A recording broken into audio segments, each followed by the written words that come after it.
welcome to the Flow State podcast. I'm Stuart P. Turner. If you haven't listened before, please be welcome.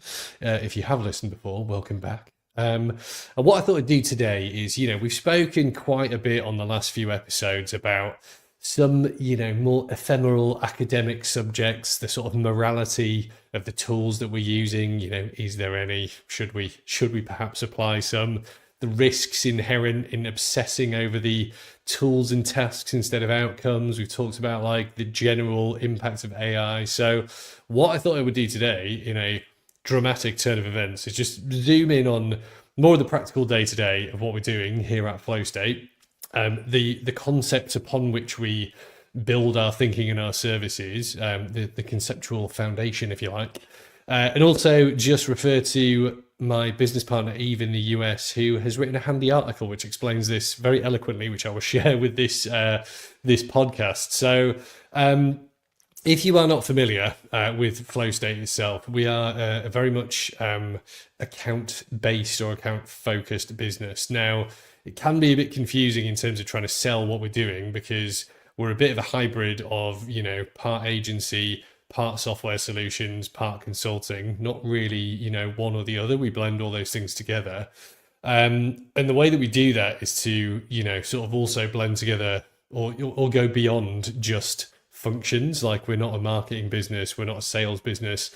We're like a revenue generation business. And depending on how we're engaged and how much control we get, directly impacts how much of that we can drive or influence. So, it can be a challenge to get all that across in a simple way, which I'm still working on. So comments on a postcard if you have any thoughts on that. But what I wanted to talk about today is account-based execution, which is the kind of the starting point, I guess, for everything that we're doing. Now, you might be like, Stu, fucking hell, not another buzzword. And I'm like, no, calm down. It's not another buzzword. This is the real deal.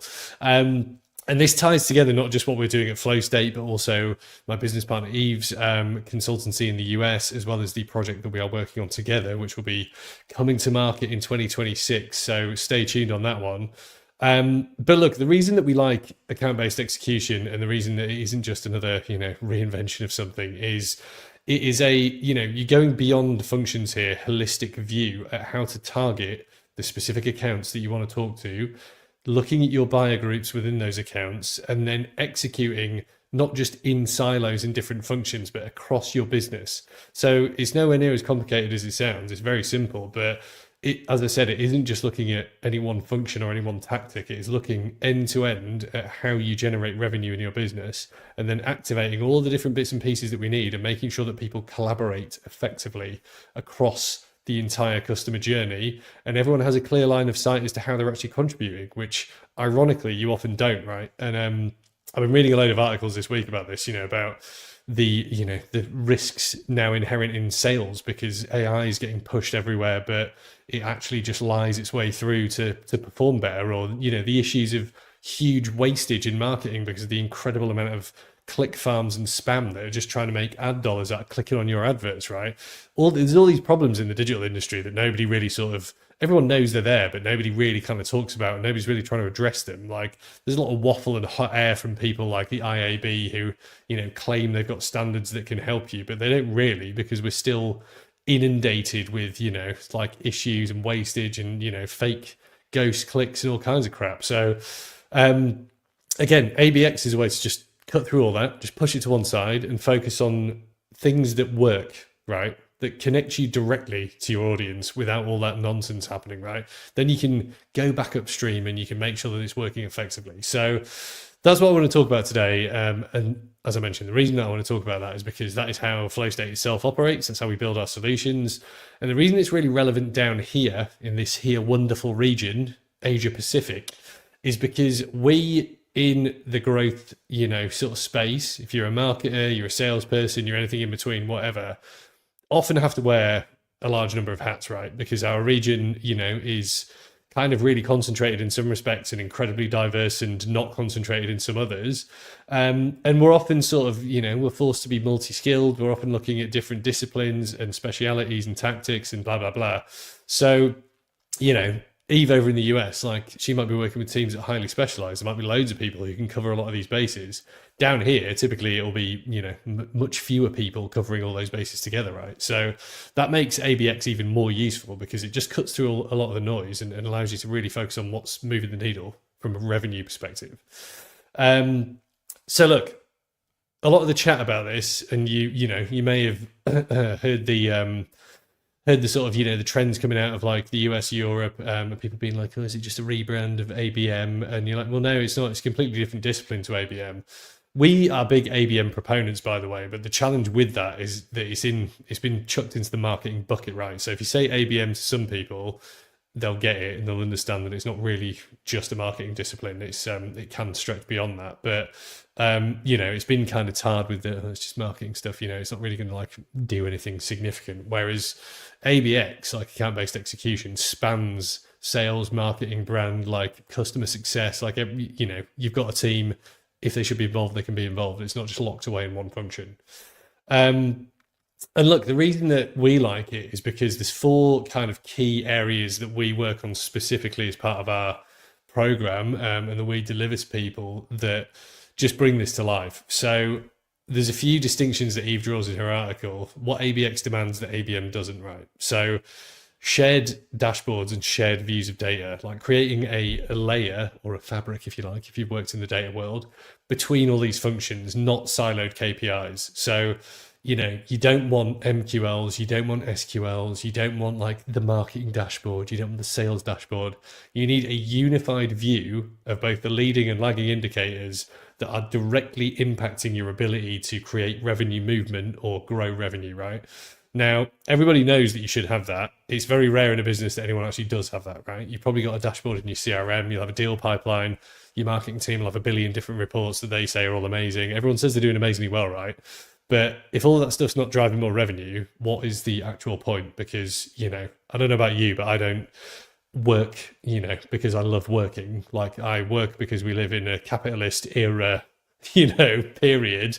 And I have to have a job to sustain my expensive tastes outside of work, right? And I run my own business because I don't like people telling me what to do. So, that's why I'm here. That's why most of us are here, right? Like we need money. We need money to live. We don't want to come to work and do what we're doing if we had infinite options and, our time was just our own. So maybe you do, and like, look, fair play if you do, but like that's just me.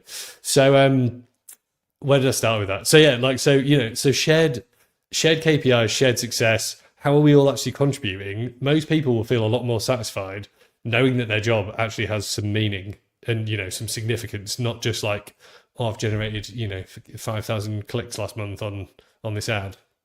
See you later. So shared goals. That's number 1. Not silos. I've been saying this for years. Everyone says it, but this is an easy way to do it. Stage-based execution plans. Now, I also like this because we talk about this a lot with our clients, right? We obviously don't come in and run the entire process very often, right? But we're constantly asking like, what happens next, right? What happens next? We do a lot of like full profile management for people, right? So we're like, okay, we're sharing all this content. We've got a content strategy. We're driving people to a website. We're sending people to an event. What happens next? What happens after that? What is the next chapter in the story? What happens with the account? What are we telling these people? What do we want from them? What do they want from us? Like, where is this all going? Because understanding the next step and the next step and the next step and the ultimate destination, which is to make more money, like that again helps people's thinking. It creates clarity and it removes this incredibly irritating tactical siloed sort of lens that everybody applies to everything. Because yes, it might be fun to be a social media specialist, but making loads of noise on social media is easy. If you are just making loads of noise and it's not achieving anything, what is the point? And look, I often hold up the influencer industry as probably a bit of an easy target for this, right? But you will have seen them, right? Instagram is the worst for this. You find an Instagram profile, right? It'll have like 4 posts, 20,000 followers. How do you think they've got all those followers to that profile? Did they all find those 4 posts just so incredible that they were like, oh my God, I'll share it with all my friends? No, of course they didn't. It's all just fake, right? So again, if you know what works, you know what's driving impact downstream, that helps you drive thinking upstream. It's not rocket science. So look, stage-based execution, very important. Make sure everyone understands where they're at in the journey and what their bit is doing, and what the what the next steps are. What's next? One that is very close to our house, and which is where Flow State actually started, came into being, buyer group choreography. Now, as you well know, if you have listened to me before, or even in my previous lives, deals do not move in a straight line. CRM people very commonly will like to build you a nice little Kanban board of, oh, here's an opportunity, and here's a qualified thing, and oh, here we've done discovery and whatever, right? Everything just moving neatly through a little line. That is not how real life works. You know that, I know that, they know that. They just want to sell you their CRM, right?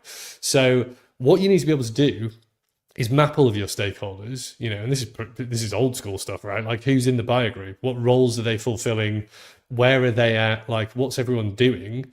And this is about going beyond, again, this is where this isn't just like a marketing thing or a sales thing, because it isn't just about a persona. It's not just about one key decision maker. It is about the entire active buyer group. And that could be like 16 to 20 people in a big company, right? You might not even meet all these people in the course of your journey with them, but you need to understand all these people and then gather intelligence on them in order to understand like what's on their radar, like what pressures are they under, what are they trying to deliver, and then tying all that back to their role in your deal, how should you be communicating with them?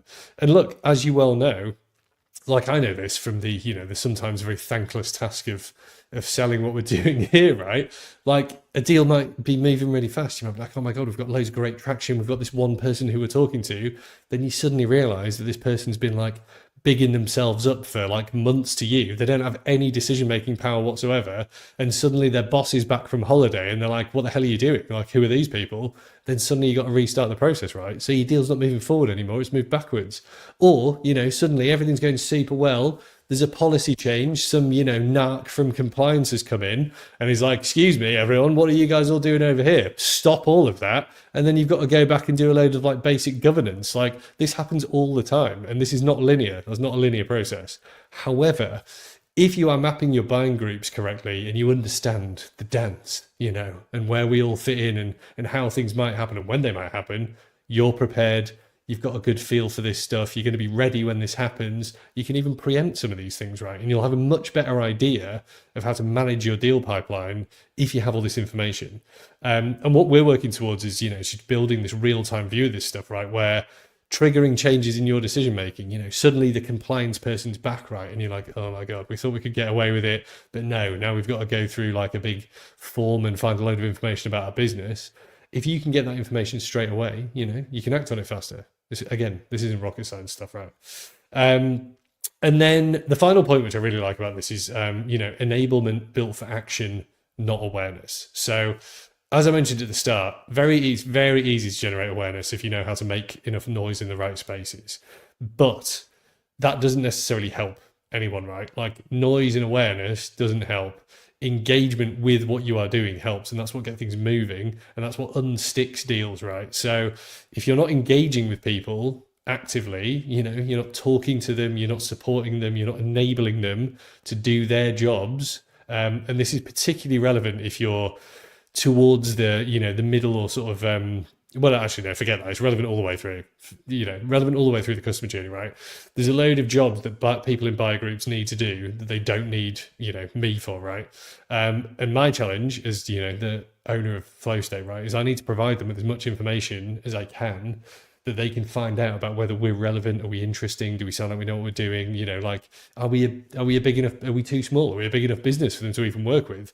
If I can make all that available, I'm making their job easier, right? I am enabling them to take action, not just be aware of me. Where most companies fall over and spend huge amounts of money is only on awareness. They're not enabling their buyer groups and the decision makers to actually take action on their side, which is what gets you down to consideration faster and down to a deal discussion. So look, those four areas are super important. Like, we spend a ton of time in those areas. Like, that's where we have delivered, I would say, like the most value. And obviously it's where, he's focusing a lot in the US, but those things, shared goals and objectives, not siloed KPIs, stage-based execution plans, buyer group choreography, and enablement for action, not just for awareness. Super important. So look, there's three sort of common areas where where this fails, and we see this down here as well as, we've had this validated by even the US, is that where the operating system falls over, there's no real-time handoff, right? So our old friend, the sales marketing gap, is still there. There's no effective handoff between teams. Stuff drops into a pit of doom, is never seen again. Huge wastage. That's an easy, it might seem like an easy one to fix, but nobody seems to fix it.